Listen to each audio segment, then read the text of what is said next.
Bonjour et bienvenue dans cette tranche matinale Wake Up. Voilà, nous sommes déjà lundi, nous sommes au début de la semaine. J'aimerais quand même souhaiter un bon début de la semaine à toutes les personnes qui nous suivent en ce moment-ci, et mais particulièrement à nos fidèles téléspectateurs, vous qui chaque matin êtes devant vos postes téléviseurs pour nous suivre, ou soit au travers de votre application TNF RDC Télévision. Et donc nous vous souhaitons vraiment la bienvenue, et je pense bien que vous ne serez pas déçus étant donné que nous sommes déjà au début de cette semaine. Nous avons déjà entamé le mois de novembre, nous allons mollo vers la fin de cette année 2022. Alors nous sommes très heureux de vous savoir très nombreux. Rapidement, j'aimerais quand même vous présenter notre menu de ce matin. Vous êtes là, vous attendez certainement ce menu. Voilà, nous allons commencer tout d'abord par la chanson chrétienne qui nous sera proposée par la régie, parce que vous le savez que nous rendons grâce au travers de cette émission chaque matin à Dieu, parce que il est le maître des souffles, il est le maître des temps et des circonstances. On ne peut rien commencer sans ne pas dire merci à Dieu. Voilà, nous allons rendre grâce à Dieu par cette chanson chrétienne que la régie va nous proposer. Ensuite, nous parlerons de la rubrique 60 secondes d'édification. C'est une rubrique qui nous permet quand même d'être édifiés, d'avoir encore une motivation, beaucoup plus dans de motivation que nous sommes. Voilà, nous allons vous faire suivre cette vidéo, et nous parlerons aussi de ce que nous appelons la phrase du jour. La phrase du jour, c'est une phrase qui vient bien sûr en appui à la vidéo de motivation, voilà, 60 secondes d'édification, ou 60 secondes d'édification, pardon. Et donc voilà, c'est pour également vous procurer la sagesse, vous procurer bien sûr l'intelligence pour bien se comporter dans cette société. Voilà, nous allons ensuite parler de la rubrique World Day. World Day, c'est une rubrique où nous vous exposons bien sûr les journées mondiales. Aujourd'hui, c'est la journée mondiale de l'écrivain africain. Voilà. Tous les écrivains africains, nous vous souhaitons déjà un heureux jour. Voilà, on doit vous louer tant que vous êtes vivants. Ceux qui sont morts aussi, les travails abattus et tout. Voilà, surtout ici en République démocratique du Congo, nous avons aussi des auteurs, nous avons aussi des écrivains congolais. Alors aujourd'hui, nous allons parler bien sûr d'un écrivain. J'aimerais quand même que nous puissions suivre l'extrait bien sûr de Paul Tshibamba, Roger Tshibamba, pardon, lui qui a écrit Le Crocodile, Ngando les crocodiles, bien sûr. Nous allons suivre cet extrait-là dans la rubrique World Day, et puis nous parlerons de la rubrique Éco-concept. Éco-concept, une rubrique qui vous explique bien sûr le concept de l'économie. Aujourd'hui, nous allons vous proposer bien sûr ce que nous appelons la mine à ciel ouvert et la mine souterraine. Voilà, ça ce sont les différences de ces deux mines. On va vous l'expliquer au travers d'une vidéo rapidement, et nous parlerons de la grande thématique. La grande thématique de ce matin, messieurs et dames, nous parlerons bien sûr du commerce des ambulants. Voilà, les commerces en bilan. On va parler de cela, et on se posera la question de savoir si c'est une activité rémunératrice. Voilà, en République démocratique du Congo, vous l'avez constaté comme nous sur ces plateaux, que la plupart des gens se donnent à ces commerces, et on ne sait pas, est-ce que c'est une activité qui rémunère aussi, quelles sont les difficultés que ces gens rencontrent, est-ce que ces gens contribuent aussi d'une manière ou d'une autre au développement du pays. Voilà, toutes ces questions auront bel et bien réponse sur cette tranche émission, sur ce plateau, avec notre avec Edouard Funda, avec qui nous allons partager bien sûr ces plateaux, qui sera là dans très peu de temps. Et donc voilà, nous allons ensuite parler sport, parce que vous savez que le sport est aussi important. Aujourd'hui, nous sommes lundi, nous allons ouvrir bien sûr ces plateaux avec la rubrique sportive, et M. Blaise Kouzola sera là sur ces plateaux afin que nous puissions comprendre c'est quoi l'actualité sportive de ce matin. Et nous allons boucler cette tranche matinale en recevant bien sûr Madame Benjamin Moubouniani à la rubrique santé. Elle nous parlera bien sûr de l'aménorrhée, voilà, la ménopause, pardon, c'est ça, voilà. Elle nous parlera de la ménopause, elle nous expliquera ce qu'est la ménopause, comment cela arrive et tout. Soyez branchés, surtout vous les dames qui ne comprenez pas encore c'est quoi la ménopause, comment est-ce que cela se fait et tout. Nous allons les découvrir tout à l'heure. Mais alors, je rappelle rapidement, si vous fêtez votre anniversaire, si vous connaissez quelqu'un qui fête également son anniversaire, aujourd'hui, alors l'occasion vous est donnée rapidement de nous envoyer sa photo et nous envoyer aussi son nom. Nous allons publier cela à la fin de cette tranche matinale. Mais mieux serait déjà si vous connaissez quelqu'un qui fêterait son anniversaire demain, vous envoyez sa photo aujourd'hui. Nous allons bien travailler dans cette manière. Alors, pour ne pas monopoliser la parole, vous avez besoin d'être détendu et comme je l'ai dit, on va commencer tout d'abord par cette chanson chrétienne que la régie va nous proposer. Maître Guilhem Moutela, si vous êtes là, voilà, parti.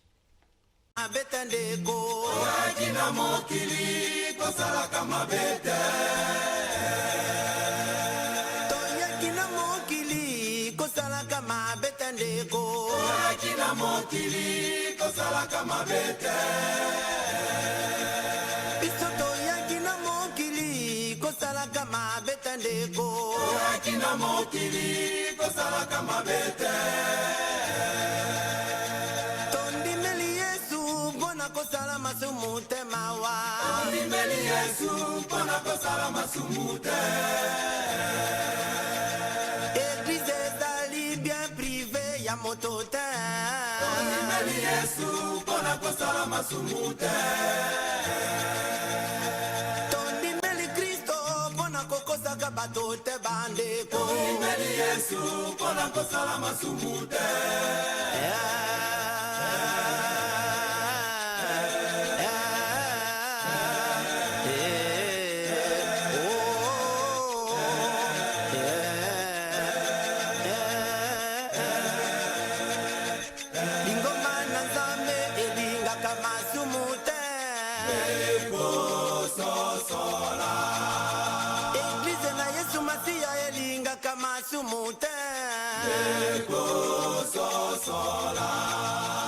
Basali na Nzambe balinga kama sumute. Solo ndeko pona nini ye. Pona nino banaki na molimo. Talanga lelo. Kasi yokomi kosuka na nzoto. Ndeko nanga soso. Solo ndeko pona nini ye. Pona nino banaki na molimo. Talanga lelo. Kasi yokomi kosuka na nzoto. Ndeko sosola. Tango banaki eglise otelemela kama sumwe. Ndeko sosola. Banda okei poto zongi masumu ekomi autorize. Ndeko sosola. Banda okei poto zongi tokomi kokamwa kolata nayo. Ndeko sosola. Solo ndeko pona nini ye. Pona nino banaki na molimo. Talanga lela o. Kasi yokomi kosuka na nzoto. Mawa ndeko sosola. Bayembi na Yesu Masiya bazalaki koyemba na nguya. Ndeko sosola. Lelo likamba kokamwa banzembo ekoti maliliye. Ndeko sosola. Tokomi koyemba nzembo bato baza kobika lisusu te. Ndeko sosola. Solo ndeko pona nini ye. Pona nino bandaki na molimo. Talanga lela o. Kasi yokomi kosuka na nzoto. Bandeko sosola. Solo ndeko pona nini ye. Pona nino bandaki na molimo. Kasi yokomi kosuka na nzoto. Mawa ndeko nangai soso. Ndeko nangai sosola. Ndeko sosola. Banaki na yo malamu okomi kosuka na nzoto mawa. Galates chapitre 3 verset 3. Bible lobi basali na Nzambe to bandaki na molimo. Lelo toza kosuka na nzoto likamba kokamwa. Botelemelaka masumu balingami ye. Lelo masumu ekomi autorize. Stade de martyre ekomi esika ya compétition. Kotala ndenge moto na moto aza kotokisa bato. Bapigme baza kokufa. Nana kokende na extérieur. Kolata na bana na Nzambe chante. Miziki na Nzambe koti ya talakwe. Baser kati na basaki na binoe. Okukuta kaka poudre miroir et faux de teint. Bana Nzambe bazanga ta Bible. Telefone atalo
talaka lelo ndeko nanga zozola.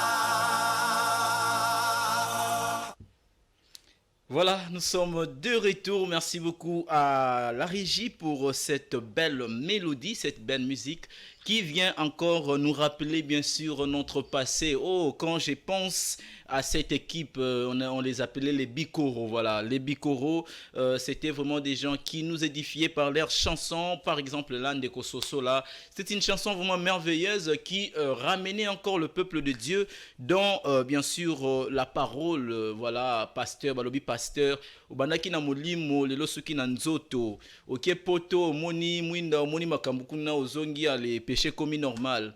Les sœurs en Christ, aujourd'hui la Bible n'est plus portée dans des sacs. Quand vous regardez les sacs d'une jeune en Christ, si je peux le dire, vous verrez bien sûr des poudres, des miroirs. Aujourd'hui, il y a des mascarades, il y a presque tous les ustensiles de la beauté, si je peux le dire. Et donc, malheureusement, et fort malheureusement, nous oublions la parole de Dieu, nous oublions la Bible, nous oublions nos anciennes valeurs. Alors, j'aimerais demander à toutes les personnes qui nous ont suivis, Maître Guilain Moutela, est-ce que vous êtes toujours dans mon lit moto? Voilà, je pense bien que vous avez compris, messieurs et dames, que cette émission, vraiment, c'est une émission de valeur, une émission qui vous permet de vous détendre également. Alors, nous allons rapidement passer à la rubrique motivation, 60 secondes d'édification. Vous allez écouter cette motivation. Certainement, ça ne sera pas pour beaucoup de minutes, mais si vous êtes concentré et si vous l'appliquez, vous allez réussir. Est-ce que, ensemble avec Papa Noël Tunda, on peut suivre cette vidéo? Il existe un genre de femme qui peut détruire ta vie.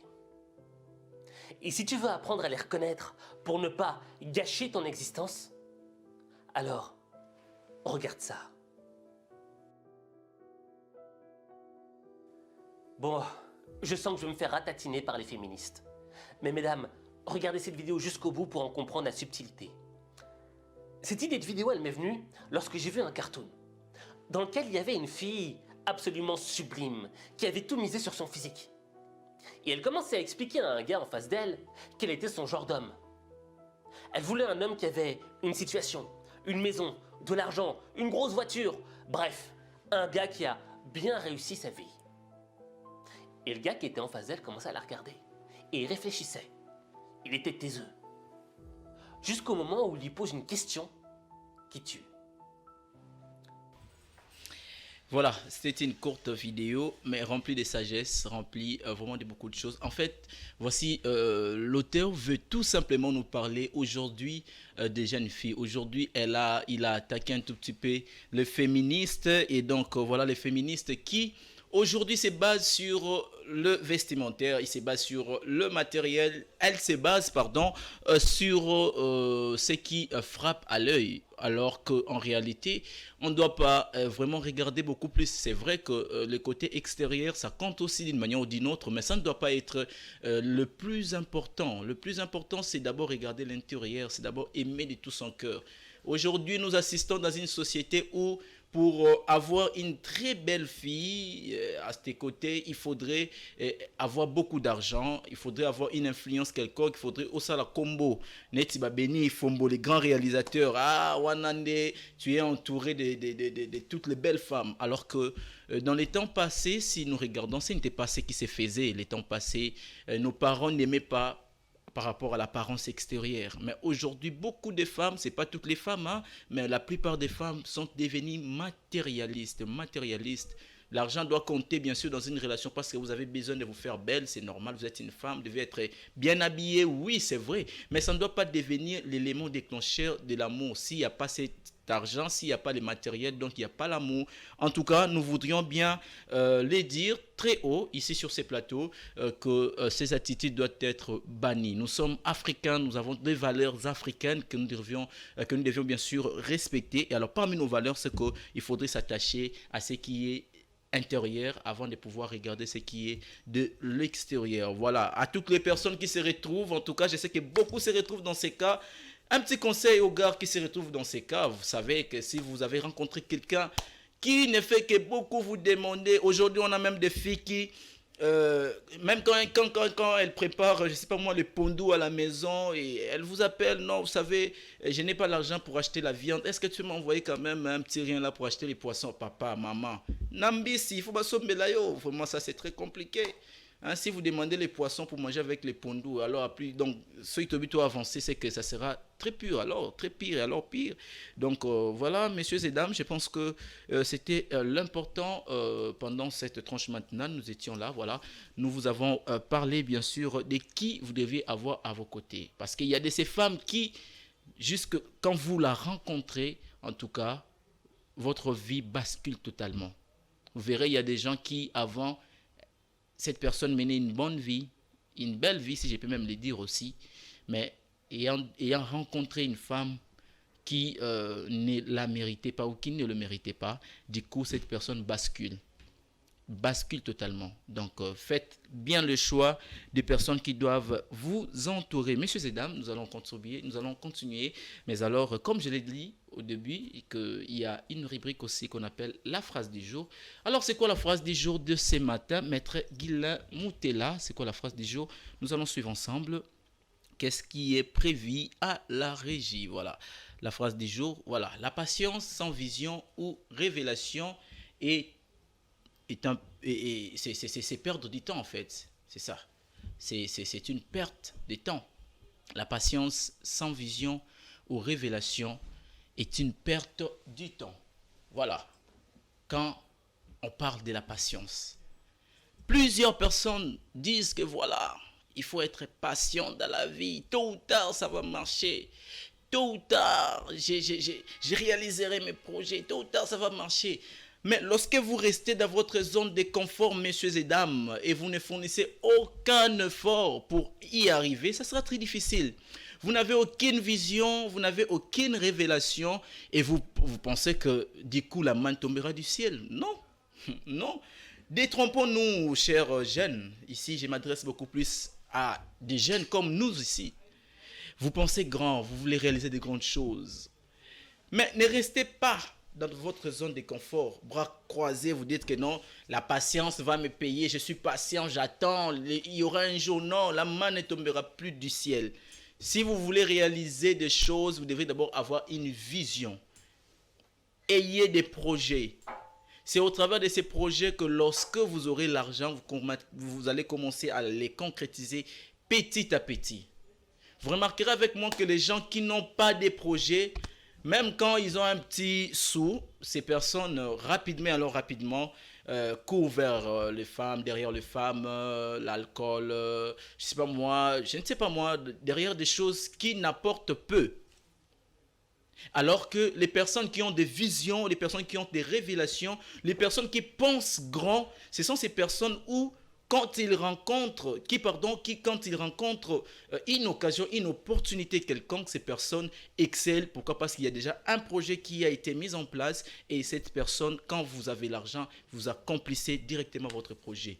Est-ce que ce matin, vous avez un projet? Est-ce que ce matin, vous avez une vision? Messieurs et dames, je vous pose la question, vous qui nous suivez.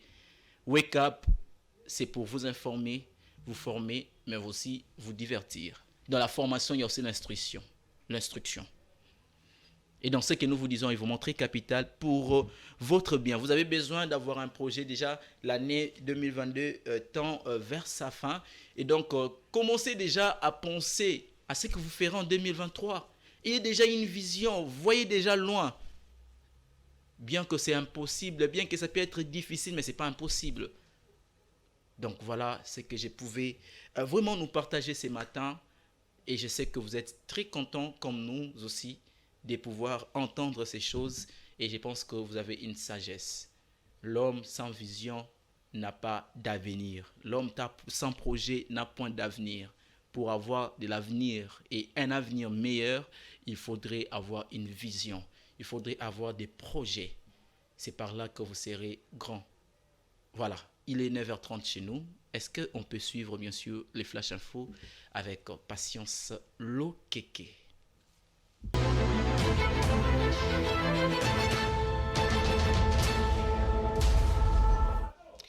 Bonjour et bienvenue à ces Flash Info. Une réunion tripartite de ministres de Relations extérieures de la République d'Angola, de la RDC et celui du Rwanda a eu lieu à Luanda, au siège du ministère de Relations extérieures dans le cadre de la médiation de la République d'Angola. Cette assise a visé d'une part le réchauffement de relations bilatérales détériorées suite à la crise sécuritaire dans l'est de la RDC et d'autre part le rétablissement d'un climat de confiance entre les deux pays.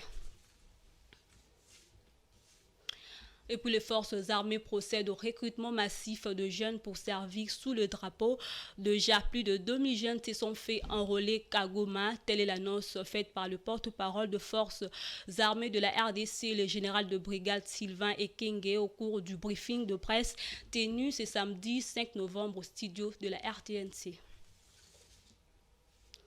Et pour terminer, une délégation parlementaire de la République démocratique du Congo, conduite par la troisième personnalité du Sénat, a foulé le sol zimbabwéen le samedi 5 novembre pour participer aux assises de la 78e session du comité exécutif de la 44e conférence de présidents des assemblées parlementaires nationales de l'Union parlementaire africaine. Voilà, c'est tout pour ce Flash Info. Merci à vous de l'avoir suivi. Au revoir.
Voilà, je pense bien que les amoureux de la musique de l'époque des Banaleo, en tout cas, au travers de cette chanson, je pense bien que vous êtes très contents. C'est une ancienne musique qui, bien sûr, a fait aussi, bien sûr, si je peux le dire, du buzz au niveau de la chef des Quinoises et Quinois de la musique congolaise. Voilà, c'était. Merci beaucoup à vous, la régie, mais aussi merci à Patience Lokeke pour le Flash Info. Voilà, nous allons poursuivre cette émission, cette tranche matinale.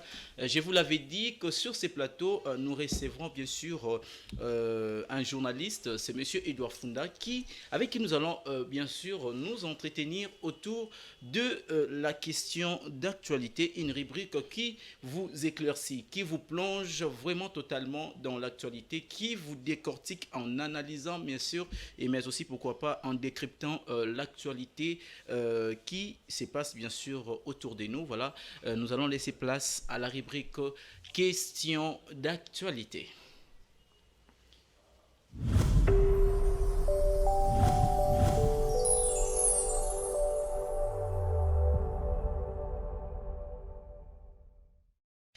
Voilà, nous sommes là déjà sur ces plateaux. Comme je pouvais le dire, nous allons parler de l'actualité ce matin avec M. Edouard Funda, journaliste à Géopolis Forum. Bonjour Edouard. Bonjour Nokissei, bonjour également à tous les téléspectateurs de Géopolis, nos fidèles toujours. Voilà, merci beaucoup d'avoir répondu, bien sûr, favorablement à notre invitation de ce matin, une fois de plus. Merci, je suis aussi très content de partager l'actualité avec nos téléspectateurs, mais également tous ceux qui peuvent encore intégrer et devenir téléspectateurs à vie de Géopolis. Voilà, merci beaucoup. Nous allons débuter par, bien sûr, la question sécuritaire dans l'Est de la République démocratique du Congo. Après, bien sûr, le discours du chef de l'État, son adresse à la nation et tout, il y a eu vraiment beaucoup de choses, de mobilisation d'un côté et tout. Donc voilà, parlez-nous un peu de ce qui se passe maintenant dans l'Est de la RDC. En fait, après la mobilisation générale du chef de l'État, on voit maintenant l'intégration des jeunes dans l'armée. Ils sont déjà favorables, nombreux, surtout du côté Goma. Ils ont intégré l'armée. On parle, le porte-parole des FRDC parle déjà de 2000 jeunes au niveau de Goma, mais aussi à Kinshasa aussi. Les jeunes essaient d'entrer dans l'armée, question de sauver la République. Ok. On voit aussi les partis, des mouvements politiques, ou bien des partis politiques et des mouvements associatifs. Eux aussi se manifestent déjà, s'arrangent derrière le président de la République. Question de pacifier l'Est de la République, mais pourquoi pas la République démocratique du Congo tout entière, parce qu'on en a marre de l'insécurité, on en a marre de tueries. On parle déjà de plus de 13 millions de personnes qui sont décédées depuis, ces atrocités. Oui. On parle déjà de 13 millions de personnes, c'est beaucoup. Alors, après l'échec, on dira à ça, parce que le porte-parole de l'armée lui-même l'a avoué, après l'échec de la diplomatie, aujourd'hui la dissuasion est le nouveau mode de vie de l'armée, ou bien la nouvelle stratégie de la République pour faire face aux M23 qui sont soutenus en armement et sont approvisionnés par le Rwanda. L'ennemi est déjà connu, mais aussi il ne faut pas oublier que la voie du dialogue n'est pas exclue, parce qu'on a vu le ministre des Affaires étrangères, Christophe Lutundula, qui s'est entretenu avec le ministre rwandais sur la médiation de l'Angola. Il était question de trouver aussi notre voie par la négociation, parce que n'oubliez pas, qu'il y ait guerre ou pas, au finish, il y aura toujours négociation entre les deux pays, parce que même la guerre aujourd'hui est réglementée. Ce n'est pas un combat des rues. On appartient à des organisations internationales. Nous sommes dans un système qui fonctionne, et nous, en tant que sous-système, peu importe le problème, on finira toujours par arranger, même si on se battait.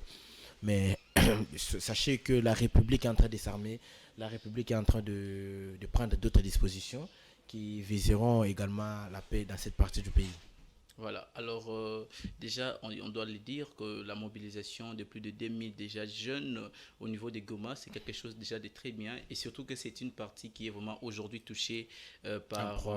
oui, justement. Donc aujourd'hui, on nous parle du discours du chef de l'État. J'aimerais quand même que vous puissiez revenir un tout petit peu dans cet angle sécuritaire. Est-ce que le chef de l'État a vraiment déclaré la guerre au Rwanda, ou c'est juste un discours qui essayait de pouvoir rencontrer ce qui s'est dit déjà, que le Rwanda nous agresse? Par rapport à cela, qu'est-ce qu'on peut retenir? S'il faut faire l'analyse du langage, vous verrez qu'il y a les noms dits dans le discours du président de la République, mais il ne peut pas le faire librement comme ça, parce que je vous ai dit ici que nous appartenons quand même à des organisations internationales. Nous sommes membres, nous sommes un sous-système dans un grand système. On ne peut pas se réveiller un beau matin, faire une déclaration comme tout le monde peut le vouloir, mais il y a toujours des règles du jeu, et le président de la République a appelé à la mobilisation, question de montrer déjà à l'ennemi qu'on n'est pas faible. Mais on peut aussi faire quelque chose, parce que je vous ai dit, et je vous l'ai dit toujours sur ce plateau, que la RDC n'est pas moindre. La RDC n'est pas moindre, et ce n'est pas parce que jusque-là, la guerre n'est pas encore déclarée par le président de la République, ou bien on n'a pas encore ouvert le feu contre le Rwanda, que nous sommes faibles. Non, la République a encore son temps. Il poursuit les voies diplomatiques qui étaient aussi des bonnes voies. Et aujourd'hui, la voie de la dissuasion, c'est notre voie que la République a choisie. Alors... il peut arriver sous la mobilisation qui a été faite, il peut arriver un beau matin on se réveille, non, le monde se fâche et on fait autre chose, mais ce n'est pas ce que le président de la République a voulu. Je vous ai dit ici, on n'exclut pas la voie diplomatique ou bien les négociations avec le Rwanda, bien que connu comme agresseur. On peut toutefois négocier pour pacifier l'Est de la République, parce que on en a toujours marre, et n'oubliez pas aussi qu'on ne peut pas, je l'ai dit et je le répète, on ne peut pas parfois manger les omelettes sans casser les œufs. L'appel à la mobilisation du président de la République a d'autres figures, et les gens peuvent le comprendre comme ils le veulent, mais la stratégie de l'armée n'est pas à exposer au public. Et un jour, on va se réveiller et l'Est de la République sera pacifiée. Qu'est-ce que les partis politiques peuvent faire par rapport à ces combats? Parce que vous remarquerez avec moi que s'il faudrait bien sûr se partager des postes dans des institutions de l'État, les partis politiques envoient toujours des listes de gens et tout, il y en a, nous les voyons un peu plus partout, mais face à cette guerre, face à cette mobilisation du président de la République, qu'est-ce que nos partis politiques peuvent faire?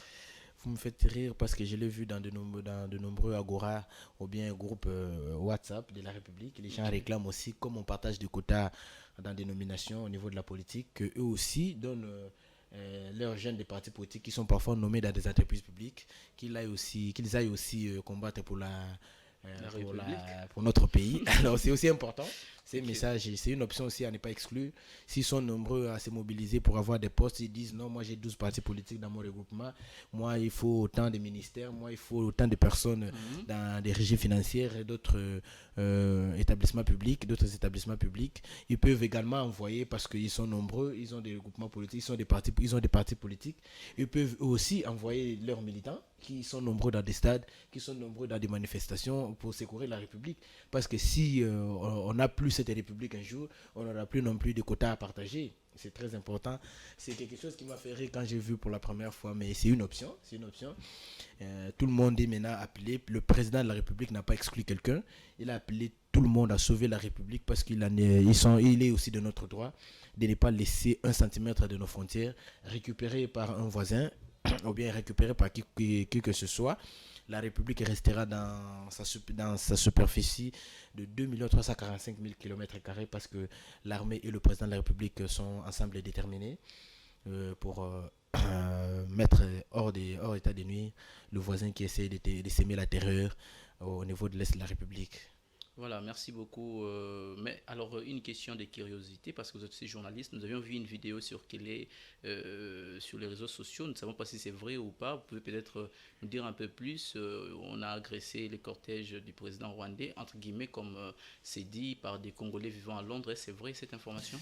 Non, mais moi j'ai essayé de vérifier sur la vidéo. J'ai exactement vu la vidéo. Il y a quelqu'un qui disait bravo aux Congolais, vous avez agressé le président rwandais, mais j'ai essayé de vérifier partout là. Je n'ai pas vu les visages clairement du président Kagame. Je n'ai vu nulle part. Si vous vous souvenez, même dans un groupe WhatsApp où on est ensemble, j'ai posé cette question. J'ai essayé de voir partout, je n'ai pas vu le président. Si c'est vrai qu'il a été agressé, c'est parce que les Congolais de l'étranger, bien qu'ils soient à l'extérieur du pays, mais ils sont quand même Congolais. Ils ont aussi du mal à voir chaque fois nos compatriotes courir, se déplacer, laisser toutes leurs activités. Aujourd'hui et demain, il y a les enfants qui quittent l'école, qui ne savent pas bien étudier. C'est fatigant et tout le monde peut faire le même. Si on retrouve quelqu'un de comme ça, même ici, il n'aura pas le courage de venir se promener avec toi, par exemple. Si les Congolais le voient, ils peuvent faire autre chose.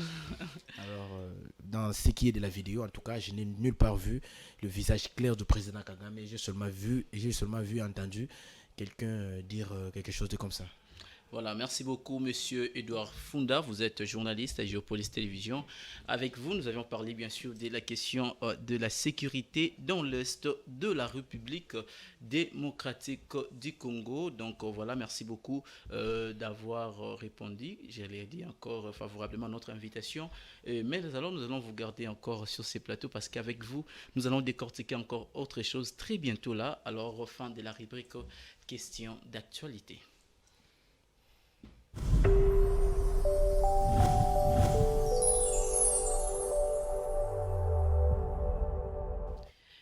Voilà, c'était la rubrique questions d'actualité avec Edouard Funda. On a parlé sécurité, ces problèmes de la sécurité. Certainement, c'est bien sûr quelque chose qui nous fait tous mal. En tant que Congolais, nous voulons voir vraiment un changement, mais le changement ne vient pas par la violation, le changement ne vient pas par des agressions. Les changements arrivent lorsque vous vous mettez sur table, vous arrangez les choses, bien que ce n'est pas vraiment du tout aussi facile. Mais nous pensons que grâce peut-être à la médiation angolaise, nous aurons quand même des résultats adéquats face à cette agression que subissent bien sûr nos compatriotes congolais et qui sont surtout dans l'Est de la République. Au niveau aussi de Maïndombe à Kwamut, il y a encore ces choses qui continuent. Peut-être nous y reviendrons vraiment un peu plus tard. Mais alors, nous allons passer aussi à la rubrique importante. C'est la rubrique World Day, qui veut dire journée mondiale ou journée internationale. Alors, pour aujourd'hui, nous allons bien sûr vous parler de la journée mondiale de l'écrivain africain. C'est pas n'importe quel écrivain, C'est l'écrivain africain. Oui, certainement, l'Afrique a des têtes. L'Afrique a des personnes qui ont fait la fierté de ces continents par leurs œuvres écrites, et les autres aussi par des théâtres et tout. Voilà. Nous allons suivre tout d'abord la rubrique Word the Day et nous allons revenir sur ces plateaux avant de suivre la vidéo que la régie va nous proposer. Word the Day.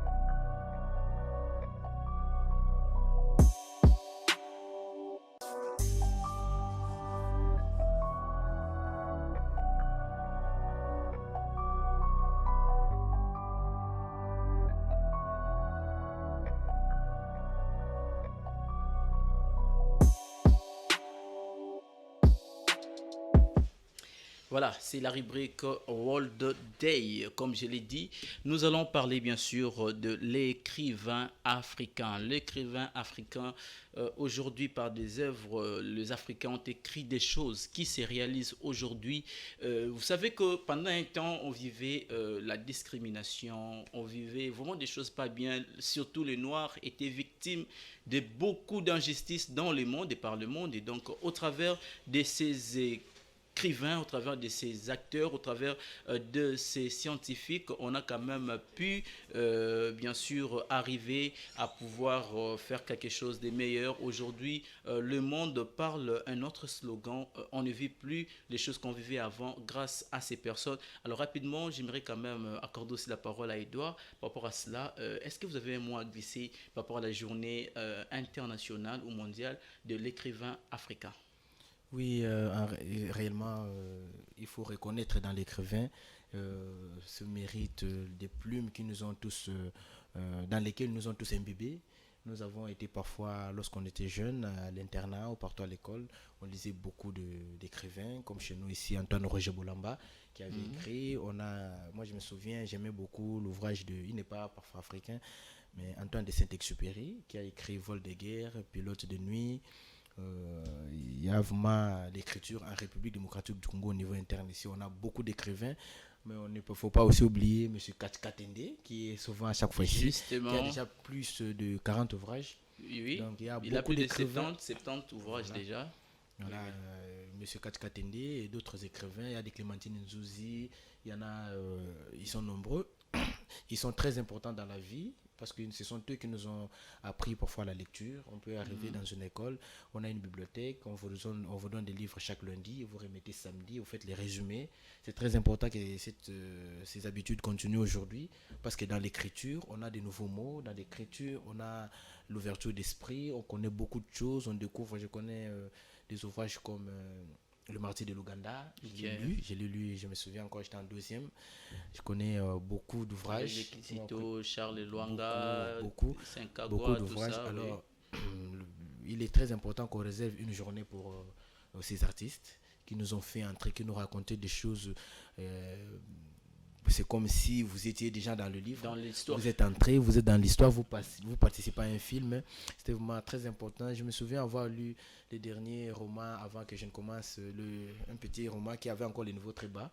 Parce que n'oubliez pas qu'il y a chaque niveau pour chaque ouvrage. On ne peut pas déjà dépasser ces niveaux-là et revenir dans des petits ouvrages.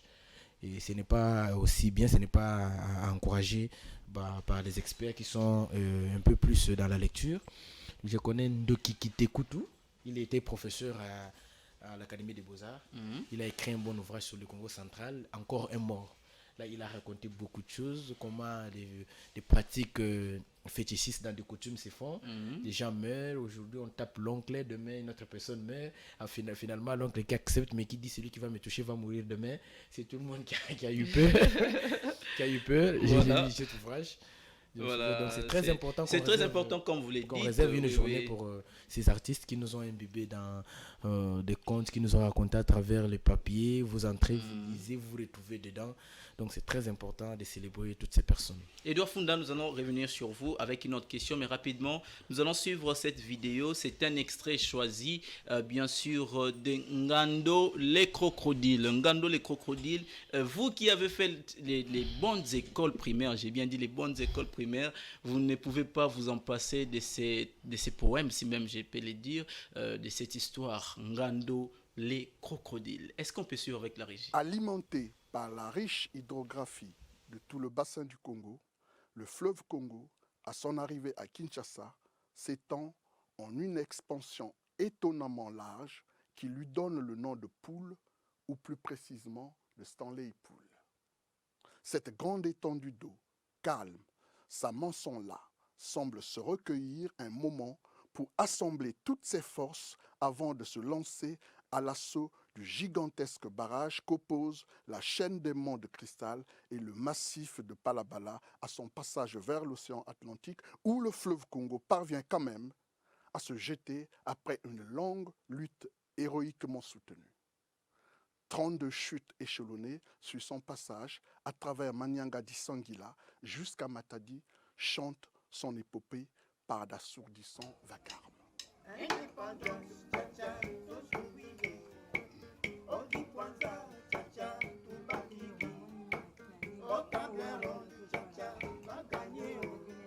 En 1948, Ngando remporte le prix à la foire de Bruxelles. C'est un événement considérable pour l'Afrique centrale.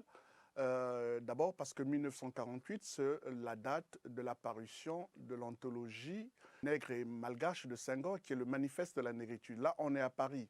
Et donc, en même temps, et ça c'est l'importance de cette date, Ngando remporte le prix de la foire du Bruxelles. Donc, quelque part, ça annonce aussi la vie littéraire en Afrique centrale.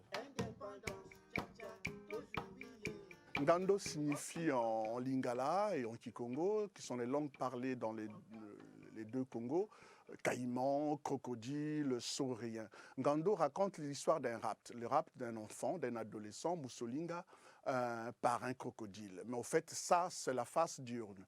Mais dans la réalité, il s'agit simplement d'un simple rat. C'est une histoire de sorcellerie parce que le Ngando est le double d'une vieille dame sorcière qui veut manger, entre guillemets, l'adolescent. Toute une odyssée commence parce que le père de l'enfant va voir un féticheur qui propose de ramener l'enfant à la vie, mais à une seule condition, silence total pendant l'opération. Or, il se trouve que le père et son fils et ses compagnons vont bavarder pendant l'opération et les esprits vont se venger et ils seront vraiment bien vengés parce qu'ils vont disparaître. Alors, ce qui est beau dans ce texte, c'est que ça rappelle un peu le mythe d'Orphée, l'universalité de Ngando.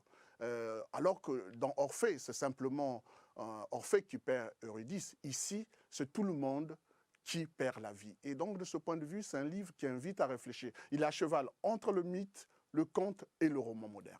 C'est d'abord un livre qui rend hommage à un paysage qui est le fleuve Congo.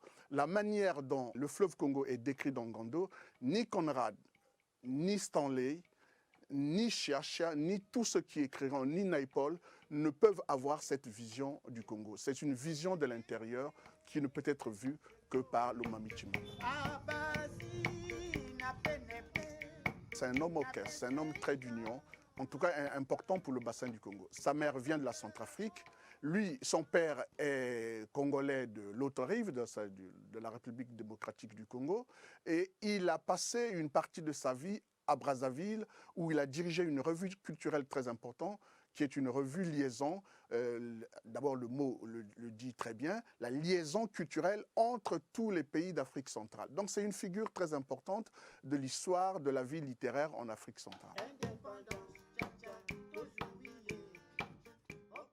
Il faut lire Ngando d'abord par son actualité, parce que Ngando, comme il dit, est un hommage au fleuve, au paysage. Cette obsession du fleuve, cette manière très intime de décrire le fleuve est très importante parce que par là, il annonce déjà toute la poésie, en tout cas une partie de la poésie de Chikaya Otamsi, qui est une célébration du fleuve. Le fleuve comme trait d'union entre ces peuples de l'Afrique centrale, le fleuve comme lieu de vie, le fleuve aussi comme lieu de la sorcellerie, lieu de l'imaginaire. Quelque part, c'est une célébration, une réhabilitation de la culture congolaise et quelque part de la vie du fleuve et de la musique et qui va finir par faire danser toute l'Afrique centrale et voir l'Afrique tout court. Voilà, nous sommes des retours sur ces plateaux. C'était la rubrique World Day, la vidéo que vous avez suivie.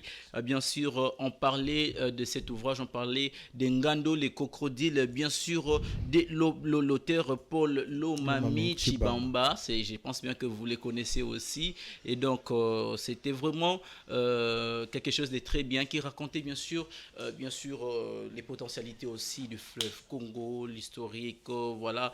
Je pense que ceux qui ont fait des très bonnes écoles comprennent que c'était important d'y revenir. On doit louer quand même ceux qui ont été meilleurs, ceux qui nous ont formés aussi grâce à leur pensée, grâce à leur manière d'écrire. Je ne sais pas, Edouard Funda, la dernière question par rapport à cette rubrique, j'aimerais quand même que vous puissiez nous dire pourquoi ici en Afrique, on remarque que les écrivains n'avancent pas. Les écrivains n'ont pas une vie meilleure par rapport à d'autres cieux. Quand vous allez dans d'autres cieux, vous verrez quand même qu'un écrivain, c'est quelqu'un de respectué, quelqu'un qui quand même a gagné sa vie. Pourquoi en Afrique et particulièrement en RDC, cela ne se fait pas?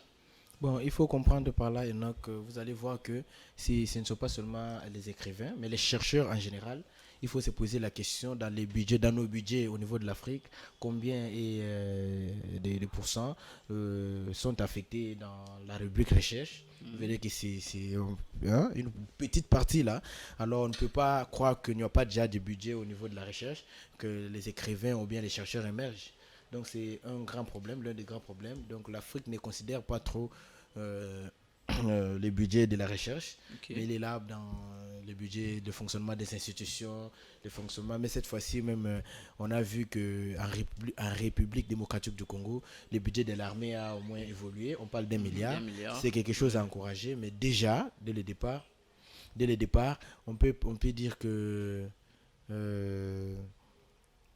donc je disais... C'est quelque chose à louer, parce que dès le départ, il y en avait pas. Oui, c'est déjà quelque chose à louer parce qu'au départ, il n'y en avait pas. Mais aujourd'hui, on peut parler même d'un bon budget pour l'armée. C'est comme on peut penser aussi à la recherche. Si déjà dans un pays, on pense grandement à la recherche, qu'on met des gros moyens pour la recherche, on verrait que les écrivains vont se retrouver parce qu'on ne peut pas écrire aujourd'hui pour ne rien gagner demain et le lendemain, on écrit.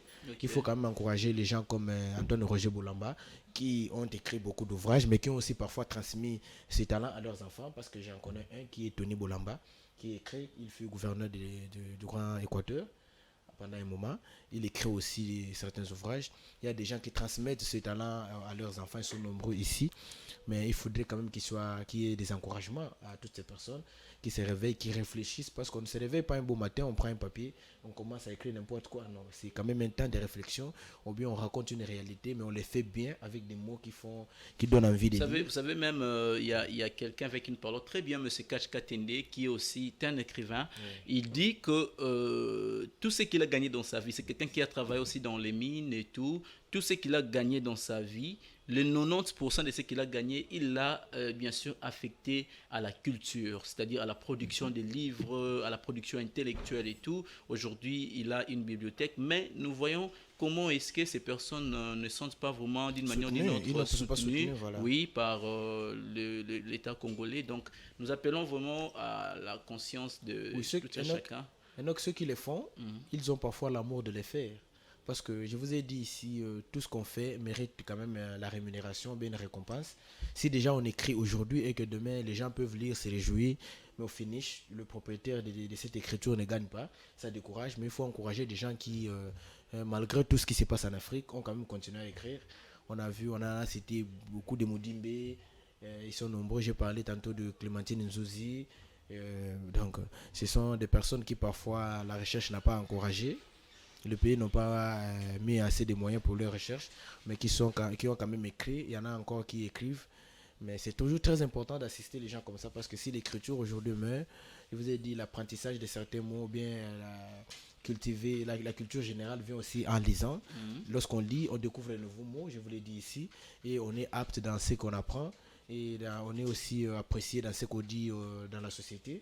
C'est toujours très important de penser aux écrivains, aux amoureux aussi de la lecture et de l'écriture. Voilà, merci beaucoup. C'était la rubrique World Day. Je pense qu'avec la régie, si nous parlons le même langage, on peut mettre fin à cette rubrique World Day.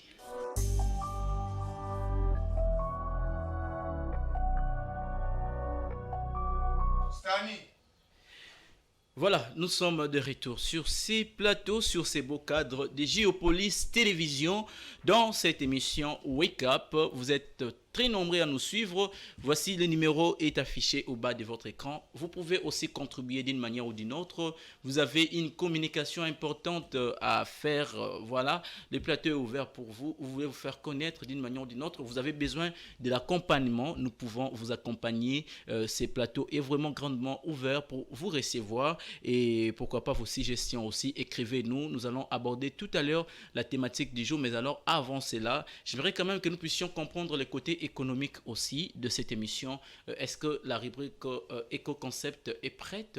Nous allons suivre cette vidéo qui nous parle bien sûr des mines, comme je l'avais annoncé, mines souterraines et mines à ciel ouvert. Voilà, suivons cette vidéo.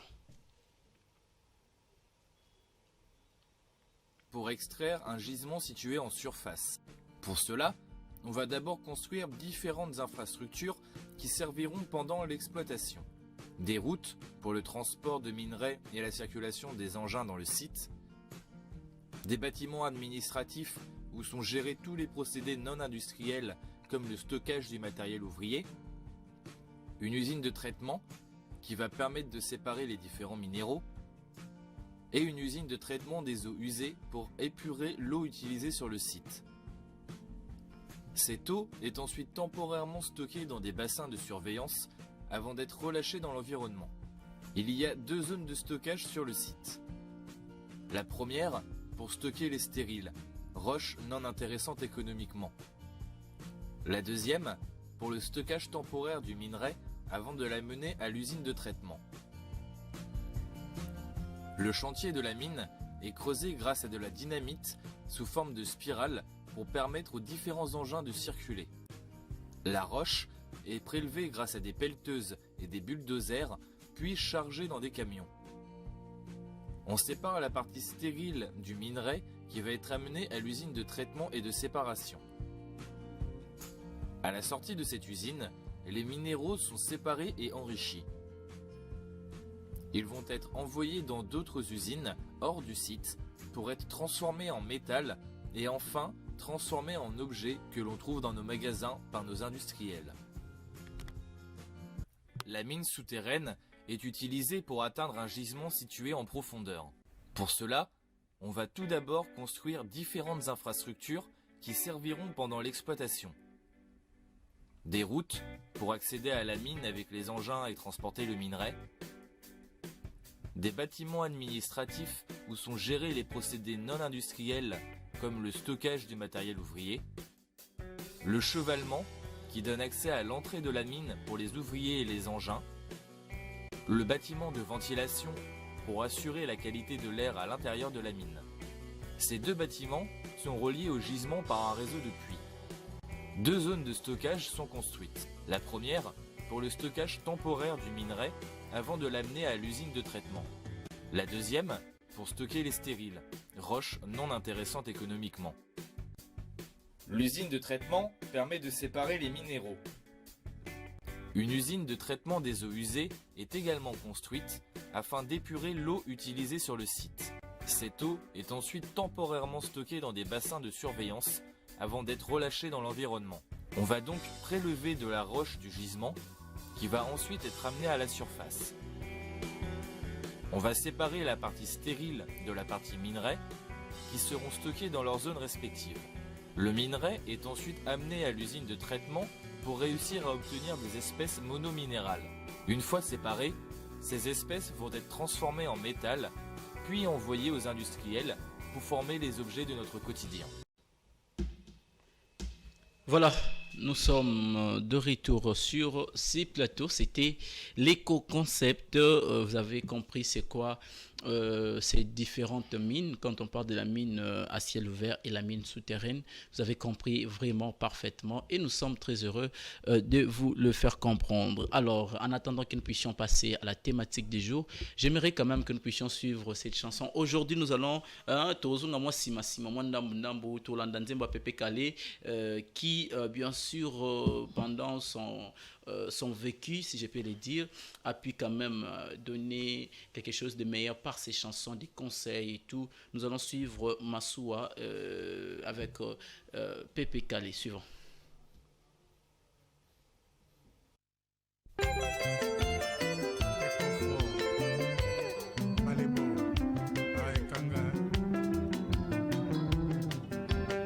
Namoni lokola noto Maswa matiki libongo natuni pe na bandeko bangai bayebisi ngai totiki kini malepo Maison Blanche na Brazzaville la bête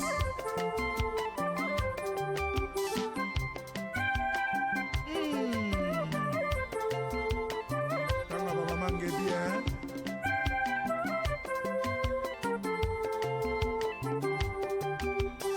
Papa Wendo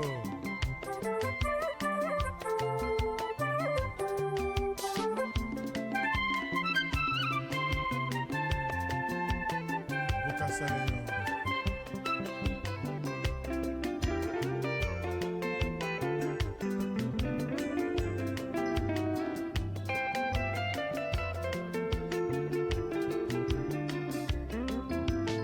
Onano ya bakubaha itebe konana iso sena kopo à la santé tobengi wenzi sekli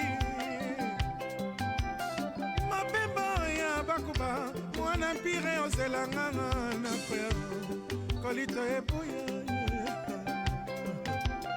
onano ya bakuba itebe konana iso sena kopo à la santé. Petit balobaki trop. Voilà, c'était Pépi Calé avec sa chanson Massoua. Ça, c'est pour le Banaléo, le lot de Banaléo, nos mamans, nos papas, vous qui avez vécu pendant ces temps-là. Je pense bien que cette chanson vous a plu, vous a captivé encore pour rester. Et on va parler, bien sûr, de notre thématique du jour. Rapidement, vous savez qu'aujourd'hui, on parle du commerce ambulant. On parle des ambulants. Ceux qui nous vendent dans des coins, en marchant avec, je ne sais pas moi, quel produit, plusieurs vendeurs ambulants. Alors, on se pose la question, est-ce que c'est un commerce vraiment qui est rémunérateur? En République démocratique du Congo, à Kinshasa, nous l'avions constaté partout et alors partout. Sur ces plateaux, je ne serai pas seul pour en parler. Comme je vous l'avais dit, nous allons en parler, nous allons discuter ensemble avec M. Edouard Funda qui est là. Je vous remets encore la parole, Edouard Funda, en nous parlant tout d'abord de ce que nous appelons la vente ambulante ou encore les vendeurs ambulants. C'est quoi ces commerces? Qu'est-ce que nous pouvons comprendre par là? Voilà. Oui, Enoch, merci une fois de plus pour la parole. Nous allons comprendre par vendeur ambulant toute personne qui exerce son activité sans lieu fixe, sans établissement fixe. Celui qui se promène avec ses produits, cherchant à le vendre par-ci par-là, cherchant ses clients. Ce sont ceux qu'on appelle les vendeurs ambulants, qui sont tous inscrits dans ce qu'on appelle en général l'économie informelle. Ils sont nombreux en République démocratique du Congo parce que selon les rapports même de la Banque mondiale, on dit le Congo est le pays qui a le taux le plus élevé de travail informel.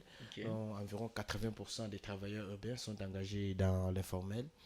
Donc ils sont nombreux en République. Déjà quand on parle de l'informel, ce sont des gens qui n'ont pas des documents officiels du non, ils n'ont même pas le numéro dans le registre commercial. Ils n'ont pas de registre, numéro d'identification, ils n'en ont pas. Dites-moi, ils ne paient aucune taxe, bien sûr. Mais dites-moi comment ils ne vont pas gagner, parce qu'on ne sait même pas suivre comment ils fixent leur prix. Ils sont là, ils achètent des choses à leur prix, ils les revendent à leur prix. Si ce n'était pas aussi rémunérable, on ne les verrait plus sur les marchés. Donc, tant qu'ils persistent, c'est qu'ils gagnent. Mais ce commerce fait échapper beaucoup dans la caisse de l'État. Parce qu'il faut compter des vendeurs ambulants seulement à Kinshasa. Ils sont plus nombreux que ceux qui sont dans le formel. D'ailleurs, les recensements généraux des entreprises qui a eu lieu en 2019 ici montrent que 96,4% de toutes les entreprises qu'il y a en République démocratique du Congo ne sont pas dans le formel. Ils sont dans le formel. Imaginez combien ça échappe au trésor public. Donc, c'est une grande partie de l'assiette de l'État qui est bouffée par le formel. Et, donc, tout ce qui pouvait arriver à l'État qui n'arrive pas. Déjà, ils sont nombreux, mais c'est aussi rémunérable. Déjà, on connaît des gens qui racontent, parce que sur les boulevards ici, quelqu'un peut vous acheter un pantalon au grand marché qui n'est pas aussi de bonne qualité. Il vous le vend à $20 alors qu'il en a acheté à $4. Il vous vend à $20, il vous vend à $22. Vous allez à la maison, vous n'allez pas revenir, vous ne les trouverez pas. C'est très différent. C'est ça le risque aussi. Déjà, c'est ça. Ils ne peuvent pas, en réalité, vendre des choses de bonne qualité.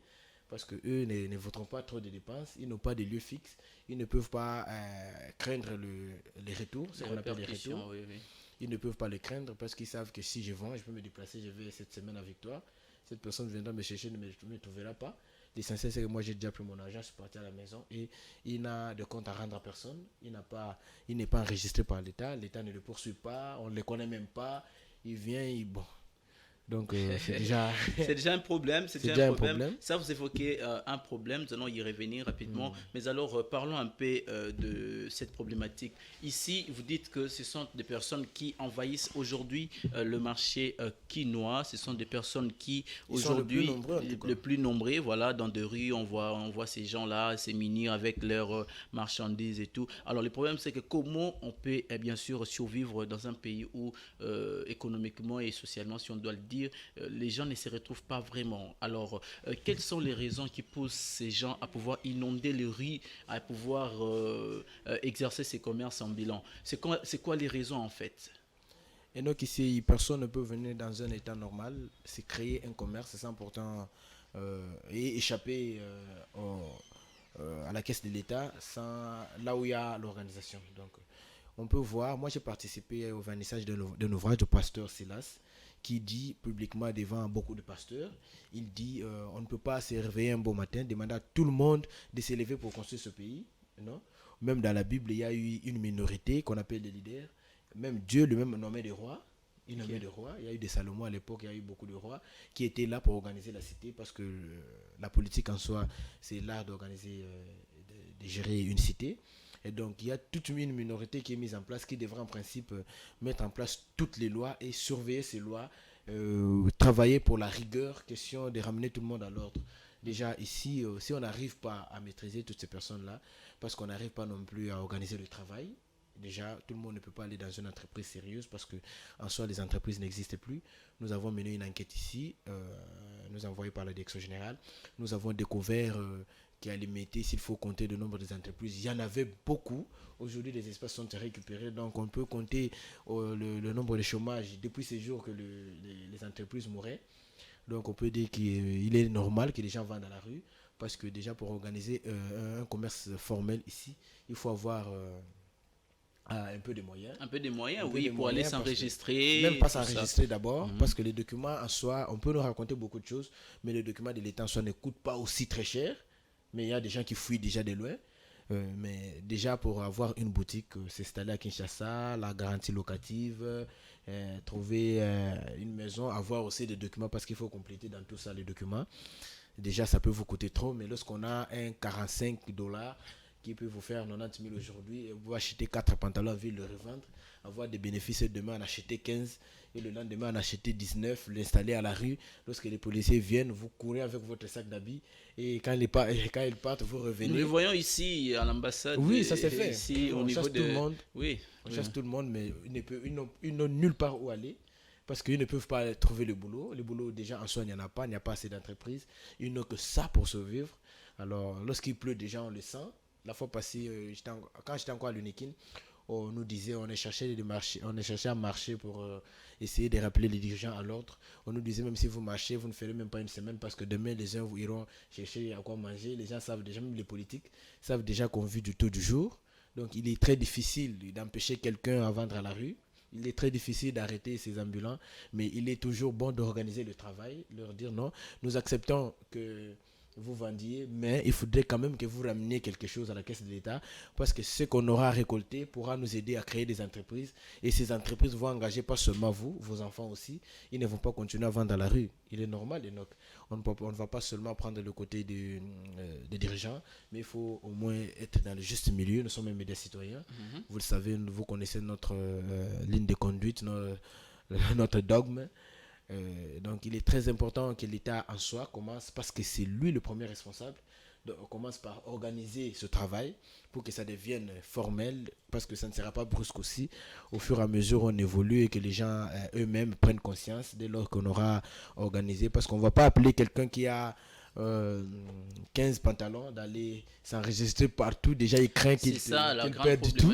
Il craint déjà qu'il perde tout. Mais s'il y a un moyen, il y a des gens qui sont au niveau de l'Assemblée générale et à l'Assemblée nationale qui sont appelés chaque fois à organiser la cité à travers des lois qu'ils mettent en place.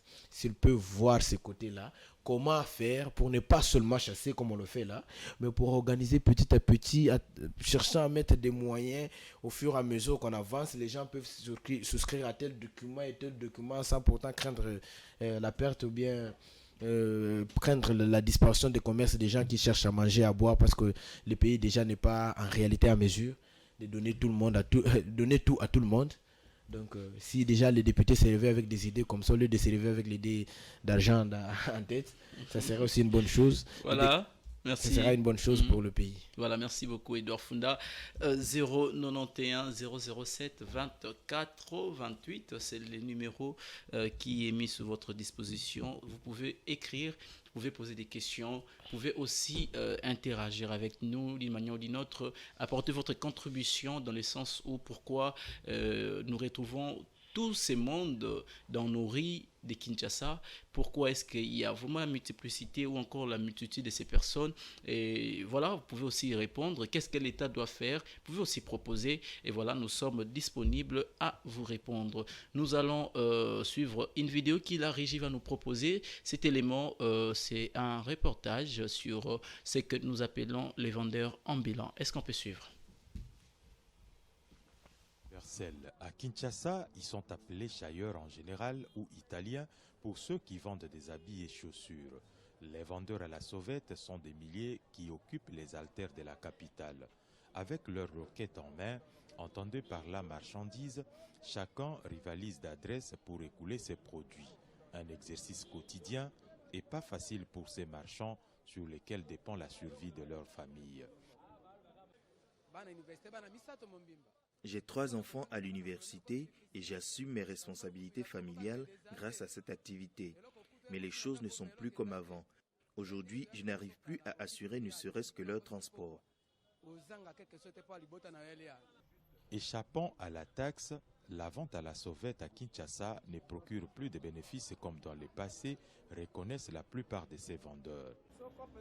Si la vente se faisait comme il faut, on aurait pu payer la taxe, ne serait-ce qu'$1 pour éviter les tracasseries de la police. Mais comme ça ne marche pas, nous demander de payer la taxe, c'est nous déclarer la guerre. La police est bien là et fait son travail d'assainissement de la ville. Donc elle nous comprend des fois. De toute façon, on est tous fils du pays. Les vendeurs à la sauvette ne donnent pas une bonne image de la capitale, estiment certains observateurs. Les organiser permettra à l'État de faire des recettes, aussi petites soient-elles. On peut aménager pour eux des espaces spéciaux, comme j'ai dit. On peut chercher à créer des endroits où on caserait ces vendeurs à la sauvette. Alors, l'État peut aussi commencer à percevoir des taxes. L'hôtel de ville de Kinshasa, avec l'appui de la police nationale, organise de temps en temps des campagnes pour lutter contre l'activité des vendeurs ambulants, mais sans succès. Selon les experts, l'augmentation du taux de chômage favorise la croissance de la vente à la sauvette dans la capitale. Voilà, nous sommes de retour sur ces plateaux. Alors comme nous étions en train, bien sûr, de les dire, là vous avez suivi ce que nous appelons un reportage sur la vente de produits ou encore des articles, mais par des vendeurs ambulants, les difficultés qu'ils rencontrent et tout, voilà. Edouard Funda, avant de pouvoir parler des statistiques, nous aimerions un peu revenir sur ce qui est dit ici. On parle de difficultés qu'ils rencontrent, on parle aussi notamment de manque de lieux. Ils n'ont pas d'endroit où aller vendre. Comme vous le dites, s'il faut chercher une location, ça coûte et tout, mais quand même de marché, quand même des endroits où on peut retrouver des gens qui peuvent exercer leur commerce sans pour autant trop dépenser aussi, parce qu'ils n'ont pas ça, il faut qu'on le dise, que les vendeurs ambulants n'ont pas aussi assez de moyens que ça pour payer beaucoup de taxes et tout. Donc par rapport à cela, qu'est-ce que vous en dites?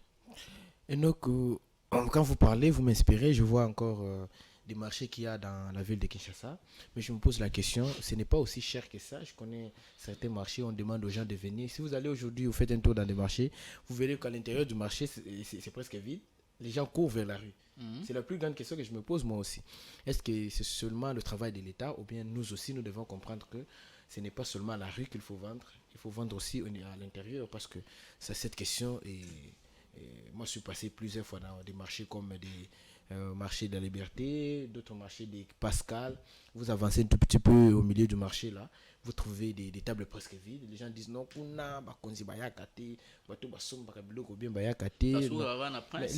viennent. Non, c'est ça aussi, l'État c'est un autre problème. Mais les gens ne viennent pas parce que vous sortez aussi. Et donc imaginez que vous avez besoin de quelque chose et que vous ne trouvez personne à la rue. Ça vous obligera d'entrer. C'est ça aussi le vrai problème.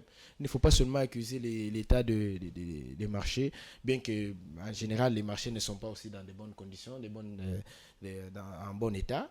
On ne refuse pas, mais il faut commencer d'abord par s'installer à l'intérieur des marchés pour ne pas laisser des espaces vides à travers la République, et vous sortez tous vers la rue. Vous étalez des histoires même à même les sols. Ce n'est pas aussi hygiénique, aussi bien aussi de vendre dans toutes ces conditions.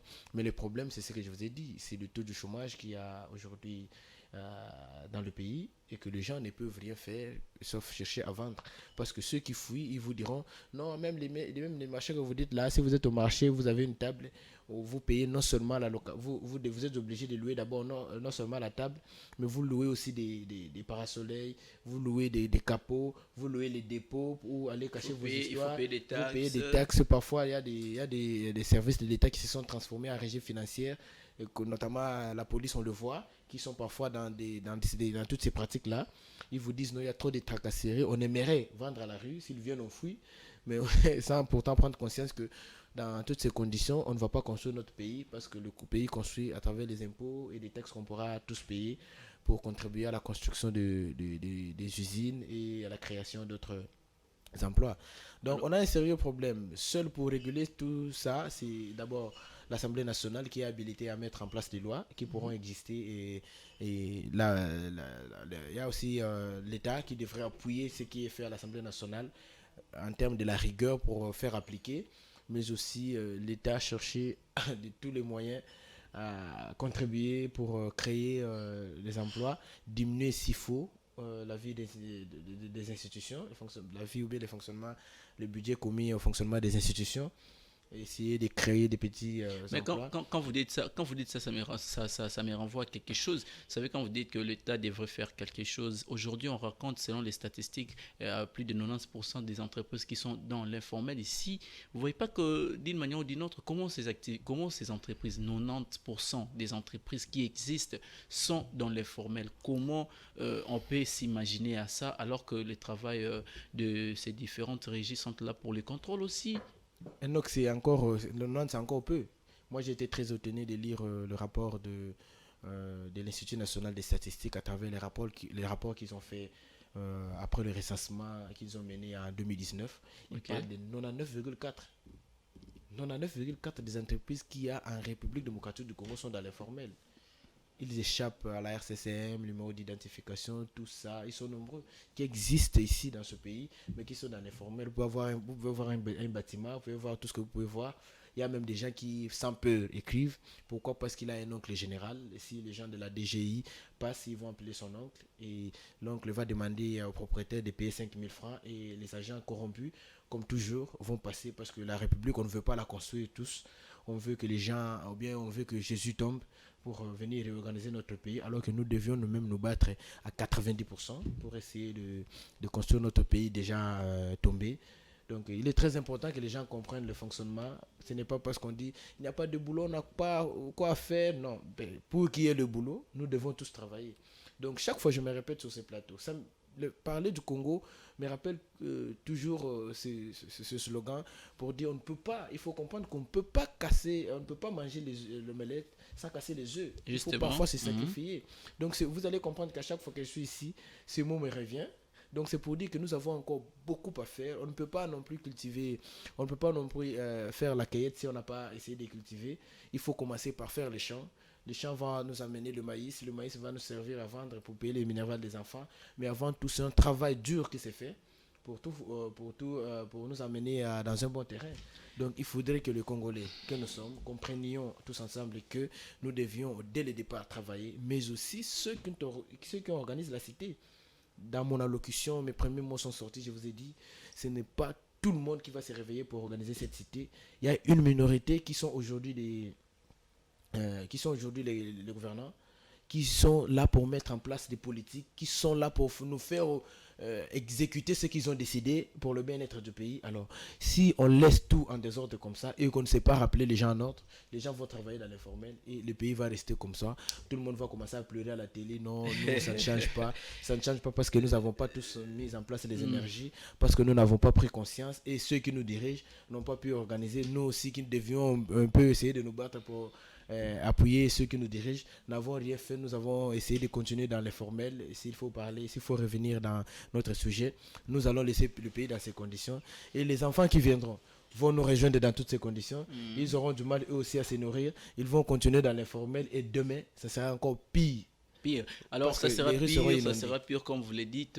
Je me rappelle bien que vers les années 1980, au milieu des années 1980, il y a l'artiste qu'on a suivi tout à l'heure, Pépé Calé, qui par sa chanson l'article 15, qui n'est qu'un article imaginaire de la constitution de la RDC, si on doit le dire, les gens disent que débrouillez-vous pour vivre. Si on avait au moins cette chanson-là, c'est une chanson que j'aime beaucoup. Oui, Beta Libanga, malheureusement, il n'y a pas la vidéo, tout ça.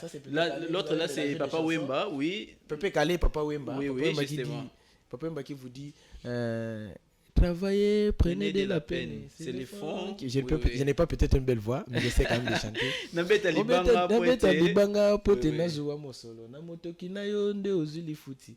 Na balaka bibi. La vie est belle. Donc, voilà. En conclusion, pour rendre la vie belle, il faut commencer par travailler, si vous souvenez bien la chanson. Parce qu'il a commencé à travailler, prenez de la peine, et il a fini par la vie est belle. Même l'artiste, le nouveau artiste congolais qui fait aussi son plein, il fallait pour pas la chanter. La vie est belle, mais avant, il faut commencer par travailler. Alors, pour avoir à la fin de la semaine champagne, bling, voilà, bling, il faut commencer par travailler comme vous l'avez dit. Nous allons suivre la dernière vidéo. C'est un reportage de Géopolis Télévision.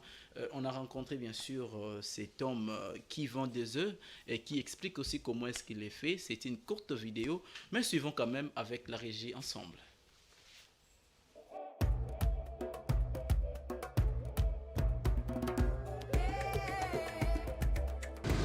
Musala oyo nasali senga na musala oyo utambuka na ya awa na kisasa misala eza te donc tosuki naoteka maki donc musala eza musala bien te talaka nde tosuki na mboka musala te.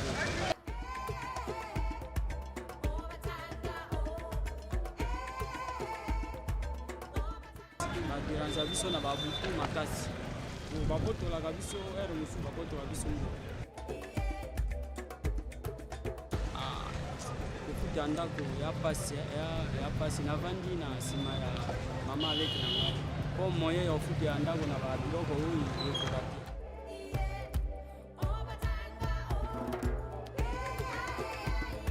conseil nanga na kozopesa kobeta badami bya koyiba eza mabe kolukaka moye ya koyiba te oluki na yo ata mwa 200 mpa oyo kozwa ekosunga yo nzambe nde motu asungaka. kopesa na guvernema kaka guvernema basunga biso basunga peple donc peple baosufri makasi basunga peple baosufri makasi likambo ya dollar ezokita te ozosufri makasi. Voilà, c'était là une courte vidéo, comme je l'ai dit. Un monsieur qui vend bien sûr des œufs, il dit qu'il fait 5 ans. Alors on se pose cette question. La plupart de ces gens qui revendent ne font rien de grave. Vous revenez après 2 ans, 3 ans, 4 ans, il est dans cette même activité. Alors c'est quoi les problèmes? Edouard Funda, par rapport à cette vidéo, si vous avez un mot à dire rapidement. Ça fait vraiment mal. Des fois, moi j'ai un grand frère qui est en Europe qui me disait: Edouard, tout ce que vous avez en République démocratique du Congo, ceux qui n'ont pas de moyens, les santé qu'il y a en République démocratique du Congo, si vous l'amenez aux États-Unis, là où je suis, vous faites 2 semaines, 3 semaines, on vous met à l'hôpital et que vous mangez comme vous voulez à votre faim, vous verrez que ce n'est pas vous en réalité qui étiez en République démocratique du Congo. Mais ça fait mal de voir quelqu'un pendant 5 ans faire ce travail de vendeur de œufs. Il y a une question que je me pose, faire 5 ans, faire ce travail, alors qu'on pouvait changer de travail carrément si on essaie d'économiser ou bien on réfléchit à on a une autre vision. Parce qu'avant de monter sur ce plateau, je suivais, vous avez mis quelque chose, la patience oui, mais il faut quand même une vision. On ne peut pas avoir une patience sans vision, sinon on va tourner en rond, ça sera de la routine, donc ce n'est pas aussi à encourager. On peut faire un travail qui ne répond pas aux normes, mais le faire en un moment. En attendant, on cherche des moyens pour quitter et investir ailleurs. Si déjà on jette 1500 francs, ce qu'on appelle ici boîte à carte chez nous. On a des boîtes à carte, 1500, 1500, 1500. On fait déjà 2 ans, on peut faire une année dans cette histoire. On a une caisse, on a l'épargne. On pouvait se créer notre boulot, peut-être des pantalons, mais assis par cette fois-ci. Dans nos murs, vous voyez à Kinshasa, ici, il y a des gens même qui étalent et tout, oui. J'ai un peu aussi de s'asseoir pendant longtemps, essayer de chercher, vous avez votre gâteau, vous mangez, la vie est difficile. Comme il est dit, là, il n'y a pas d'emploi, mais il faut aussi évoluer dans ce qu'on fait. On ne va pas rester en train de faire le serrage pendant 12 ans. Non, parce que j'aime déjà, je suis habitué à le faire. Non, il faut prospérer, il faut avoir une vision, malgré les conditions sociales, mais il faut quand même avoir une vision. Parce que si vous avez une vision que vous vous êtes organisé demain, vous devez vous réveiller avec l'idée aussi d'avoir le document de l'État, vous donner un peu aussi à l'État pour que demain l'État fasse quelque chose pour les futures générations, pour ne pas laisser ce pays dans des tournures, ce qu'on appelle, ce que les artistes congolais appellent rond-point, on tourne toujours, on ne fait rien, on n'évolue pas, donc c'est aussi pas encouragé. Voilà, ce n'est pas à encourager. Je pense que ce sont vos derniers mots. Edouard Funda, nous vous remercions vraiment de nous avoir assisté depuis la question d'actualité jusque-là. Vous étiez vraiment très pertinent par vos analyses et voilà, je pense que les conseils est pris en compte par nos téléspectateurs et voilà, c'était la thématique du jour. On a parlé bien sûr de la vente ambulante, les vendeurs ambulants en République démocratique du Congo. On a demandé à ce que ces vendeurs puissent quand même entrer dans le formel pour contribuer d'une manière ou d'une autre au développement économique. Vous savez, très souvent, nous négligeons les 200 francs. Quand on dit qu'il y a 200 francs dans le côté, alors que, vous savez, il y a combien de vendeurs ambulants? Si chacun pouvait contribuer avec 200 francs la journée, pendant un mois, combien l'État aura dans sa caisse et ça pourra aussi contribuer d'une manière ou d'une autre. Voilà, par exemple, on le dit. Il y a des gens qui disent tout n'est qu'une goutte d'eau dans la mer, mais il ne faut pas oublier que la mer est faite de gouttes d'eau. Les 200 qu'on a aujourd'hui et ce qu'on aura demain, si on le mélange avec ce qu'on aura au futur, pendant 5 mois, 6 mois, on peut avoir deux. Moi, j'ai fait cette expérience-là. J'ai rentré avec des 200 francs à la maison et j'étais sur ma table. Le matin, je me levais, je ne les prenais pas.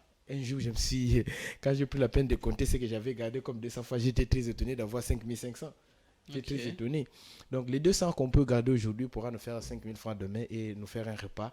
Le dimanche, si on ne vient pas au travail, on nous fait quelque chose de chaud. Voilà, merci. Rapidement, nous allons suivre ce que nous appelons bien sûr une chanson. On va se détendre un tout petit peu avant de pouvoir recevoir sur ces plateaux Monsieur Blessed Kuzola pour nous parler sport. Est-ce que nous pouvons suivre cette musique?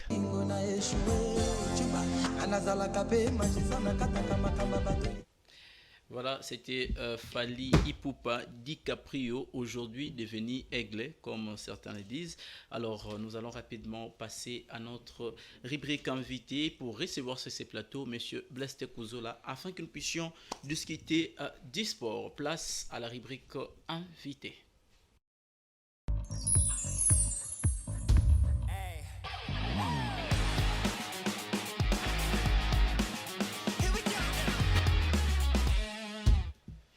Voilà, la rubrique invité, nous parlons sport avec Blest Kouzola qui est là sur ces plateaux. Bonjour Blest. Bonjour Enoch Issei, bonjour à nos fidèles téléspectateurs. Voilà Blest, nous allons parler sport avec vous. Vous êtes journaliste sportif. Alors nous allons commencer tout d'abord par la Linafoot. Donnez-nous un peu quelques résultats des matchs qui se sont joués vendredi, mais aussi pourquoi pas samedi.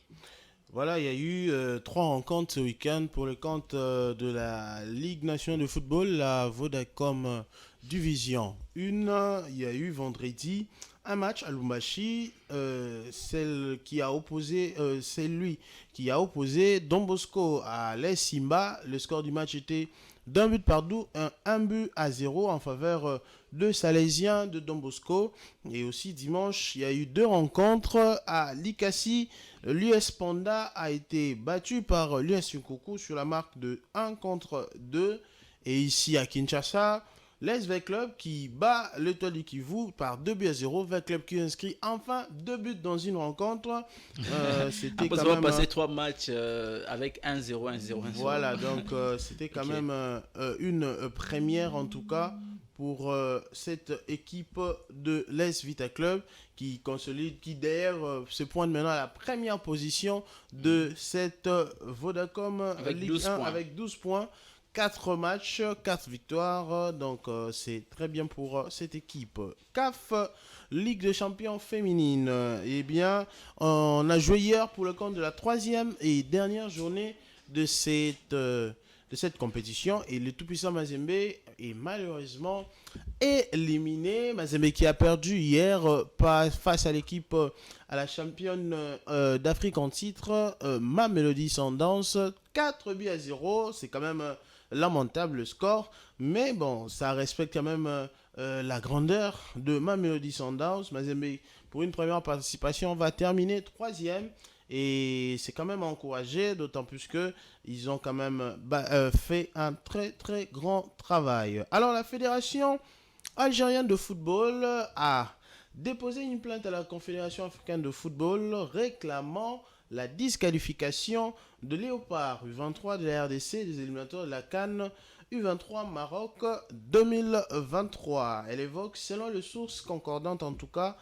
que il y a l'autre sanction infligée en 2009, puisque la RDC a été victime d'une sanction de la CAF en 2009 pour avoir aligné Arsène Zola qui avait dépassé l'âge donné par la CAF. Alors la CAF l'avait disqualifié au profit du Maroc et la CAF avait dit que la RDC ne jouerait pas les 2 prochaines CAN, donc que ce soit celle de 2019 et celle de 2023. Ben on sait pas, on s'est dit pourquoi la CAF, s'il connaissait bien ces dossiers, si elle connaissait bien les dossiers, pourquoi nous faire jouer les Léopards U23 par exemple? Parce que il les a laissés jouer le premier tour, le deuxième, et là maintenant il y a le 3e tour. On verra bien ce que la CAF dira. On ne sait pas si la décision a été abolie ou comment. C'est à la CAF de nous répondre. Abus sexuels connus ou commis sur le joueur congolais.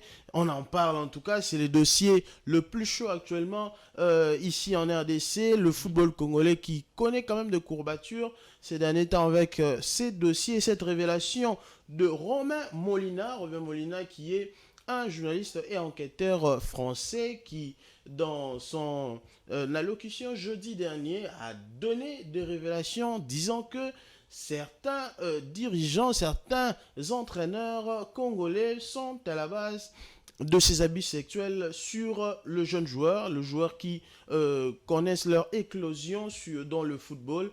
Et il a quand même recueilli quelques témoignages, notamment celui de Youssouf Moulumbu, l'ancien joueur de la RDC, qui a dit que ces événements-là sont vrais.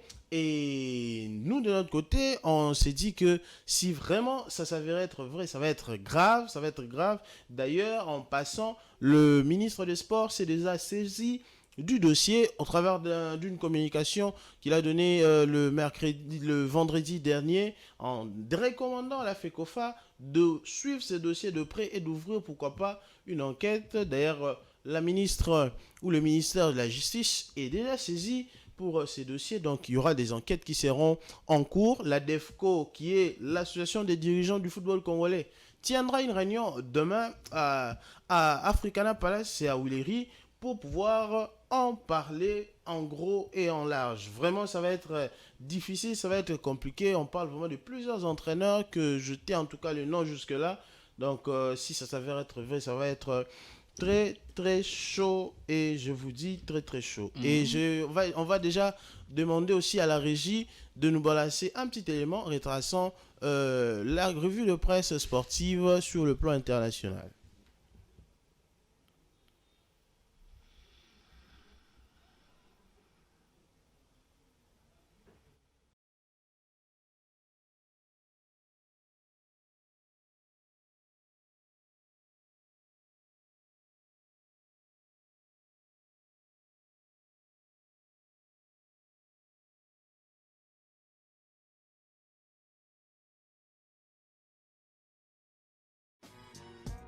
Bonjour à toutes et à tous, j'espère que vous avez passé une bonne semaine. On va attaquer cette revue de presse avec le match du vendredi soir en Ligue 1. En ouverture de la 14e journée, la JOC a réalisé une belle seconde période pour récolter un point contre les Stacks 1-1. Benoît Costil a notamment été impérial. Puis ce matin, la Provence ouvre son édition du jour en décryptant la dernière conf de presse de l'Olympique de Marseille, où il y avait notamment Dimitri Payet.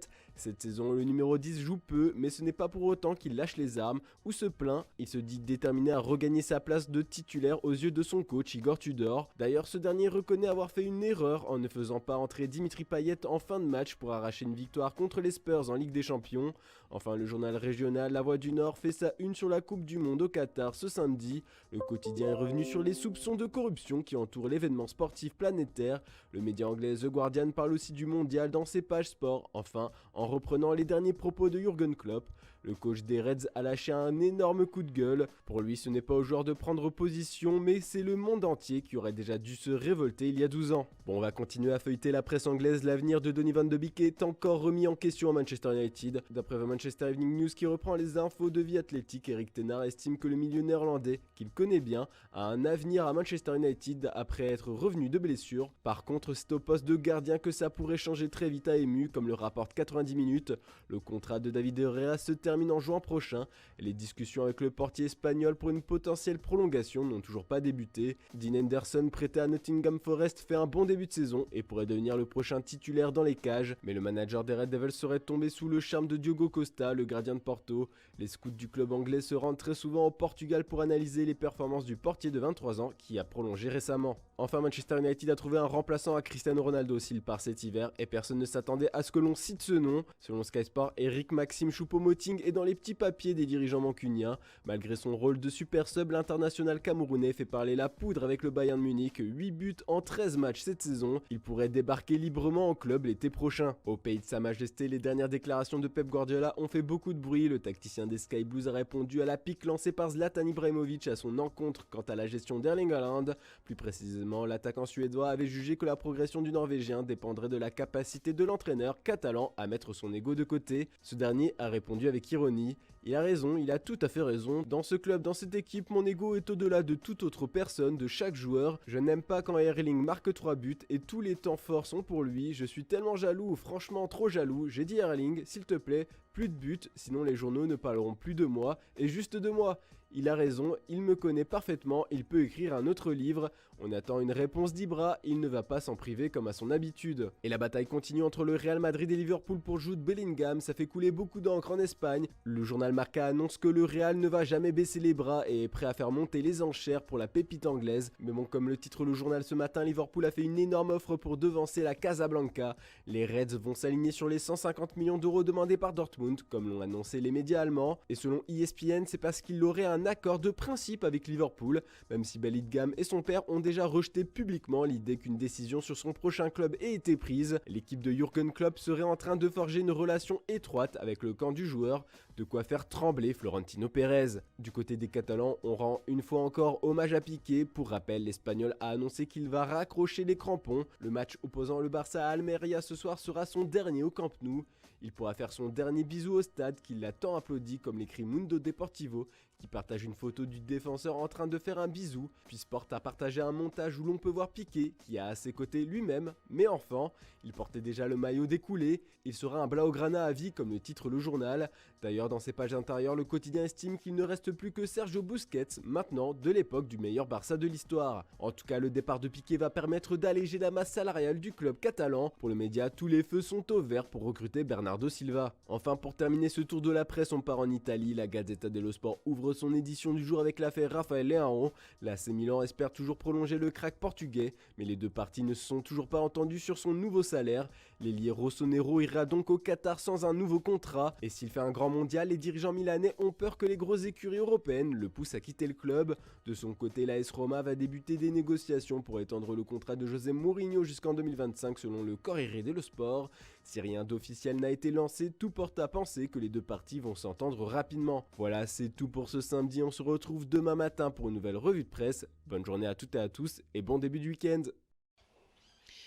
Voilà, nous sommes bel et bien de retour sur si beaux cadres, sur ces plateaux. C'était bien sûr la rubrique sportive avec Blest. Blest, vos derniers mots. Mes derniers mots, je vais déjà informer à nos fidèles téléspectateurs que le tirage au sort de la Ligue des Champions et de l'Europa League, c'est déjà tout à l'heure là, à midi, heure de Kinshasa. Ça va se dérouler en Suisse, en Nyon.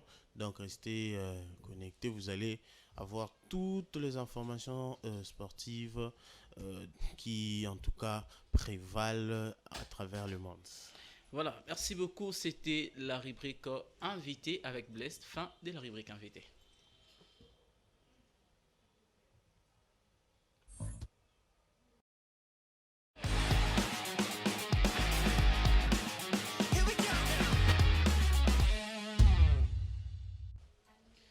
Voilà, nous allons, alors très rapidement, avant de recevoir Madame Benjamin sur ces plateaux, nous allons suivre la rubrique des anniversaires, certainement. Il y a des téléspectateurs qui fêtent leurs anniversaires aujourd'hui. Nous allons suivre l'anniversaire, comme on l'avait dit, hein, si vous connaissez quelqu'un qui fête son anniversaire, vous pouvez nous envoyer sa photo, vous pouvez bien sûr nous demander de pouvoir souhaiter à cette personne des heureux anniversaires. Alors, pour aujourd'hui, nous allons souhaiter un heureux anniversaire à Madame Lydie qui fête son anniversaire aujourd'hui. Lydie, nous vous souhaitons un heureux anniversaire. Si la régie est prête, nous pouvons souhaiter des heureux anniversaires à Madame Lydie Loubouémé. Suivons. N'oublie pas de dire merci à Jésus qui t'a laissé vivre jusqu'à ce jour. Une année de plus, pas fait ta caca. Aujourd'hui c'est ton jour, nous nous sommes des idées de te faire le bonheur que tu mérites. Tu vaux tellement pour nous que le mot ne saura le dire avec exactitude. Nous mettons tout ensemble, nos cœurs y compris, pour salobola en ce jour. Voilà, c'était la rubrique des anniversaires Géopolis B-Day. Nous avions souhaité un heureux anniversaire à Madame Lydie Loubouémé. Heureux anniversaire à vous, que du bonheur, que des bonnes choses pour cette année, surtout pour l'année 2023 qui va débuter très bientôt. C'est une journaliste aussi de l'ACP. Heureux anniversaire à vous, Lydie Loubouémé. Alors, sur ces plateaux, nous allons recevoir Madame Benjamin Moubouniani, parce que c'est avec elle que nous allons bien sûr clore cette émission avec la rubrique santé suivante.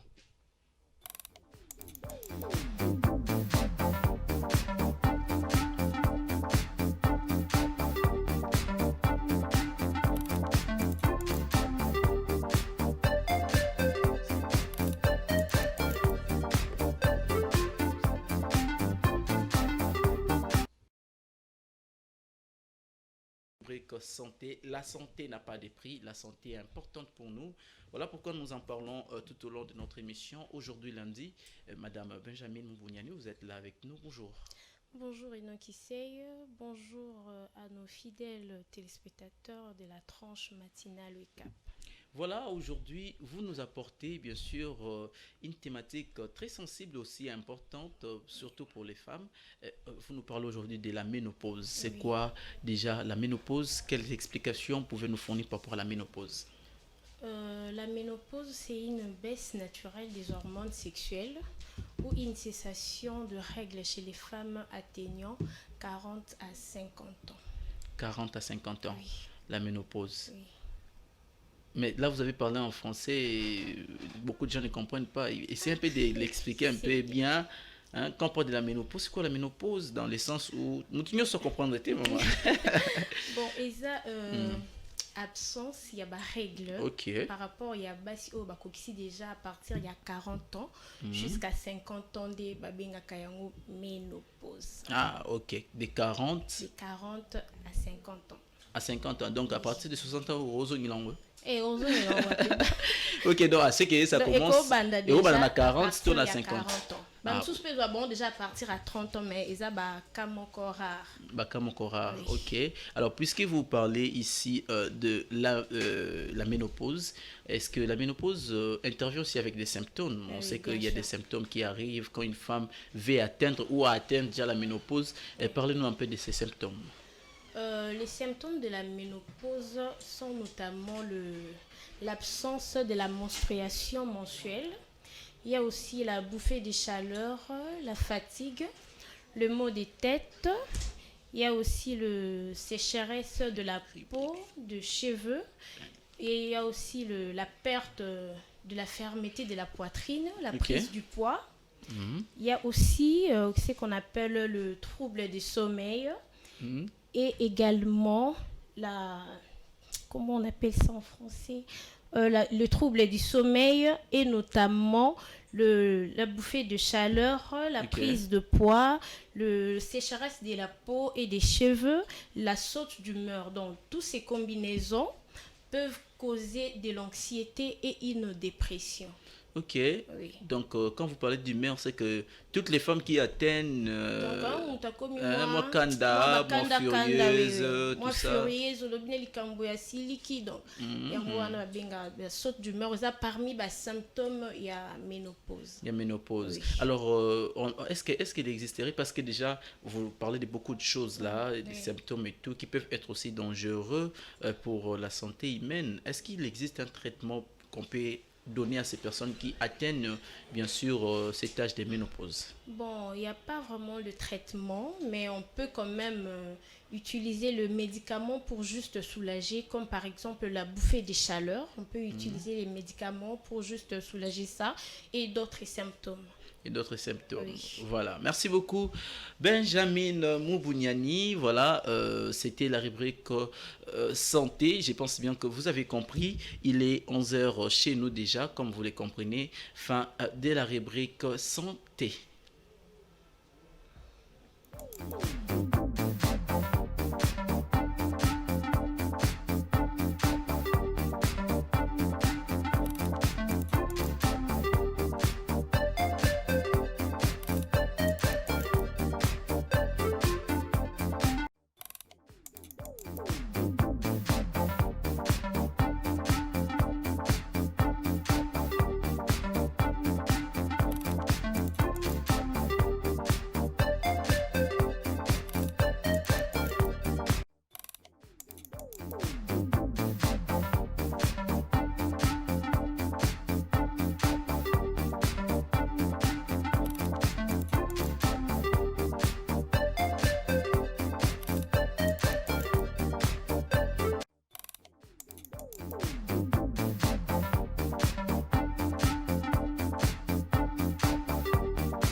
Voilà, nous sommes bel et bien des retours sur ces plateaux Vous comprenez que quand nous sommes debout, ce que nous sommes arrivés vraiment à la fin de notre tranche matinale de cette émission qui vous présente bel et bien de nouvelles rubriques, la sagesse, la motivation.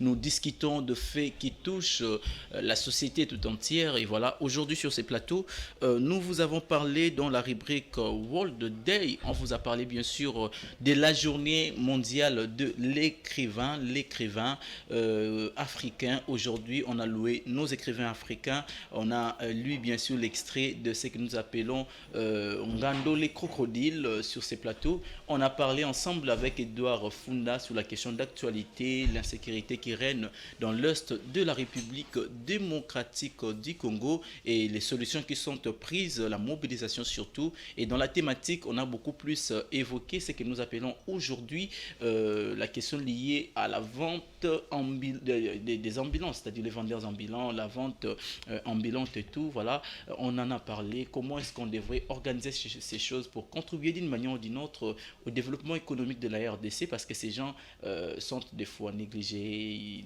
On ne voit pas vraiment l'implication de ces gens, alors qu'ils gagnent aussi vraiment l'argent d'une manière ou d'une autre. Alors, nous avions réussi aussi Blaise Tekouzola, avec qui on a parlé bien sûr sport sur ces plateaux, les différents championnats, la Lina Foot et tout. On va voir pendant la semaine comment est-ce que ces choses vont se faire. Et ici sur ces plateaux, la dernière personne à venir, à monter sur ces plateaux, c'était Madame Benjamin Moubouniani. Avec elle, on a parlé santé sur la ménopause. Voilà pourquoi j'ai envie directement lui donner aussi sa dernière parole par rapport à son intervention d'aujourd'hui. Voilà. Je vous dis d'abord merci et je remercie tout le monde qui nous ont suivis de partout. Je peux faire un coucou? Justement. Merci beaucoup.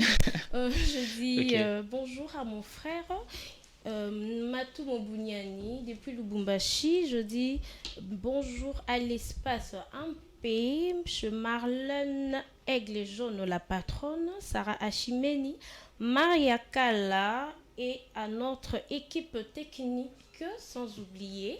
On voit là-bas Mr. John Mukendi, on voit Maître Guilain Moutela,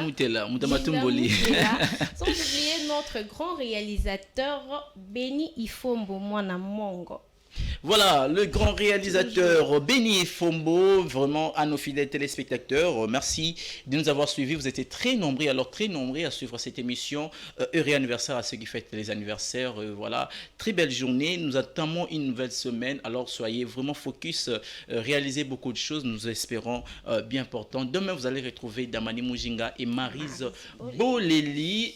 Quant à nous, nous vous disons vraiment un grand merci. Et moi aussi, je dirais merci à toutes les personnes qui nous suivent, vous qui vous donnez la peine de pouvoir rester branchés, scotchés. Merci pour la confiance faite à Géopolis Télévision. Nous vous disons au revoir et à demain. Bye bye. Bon début de semaine à tous.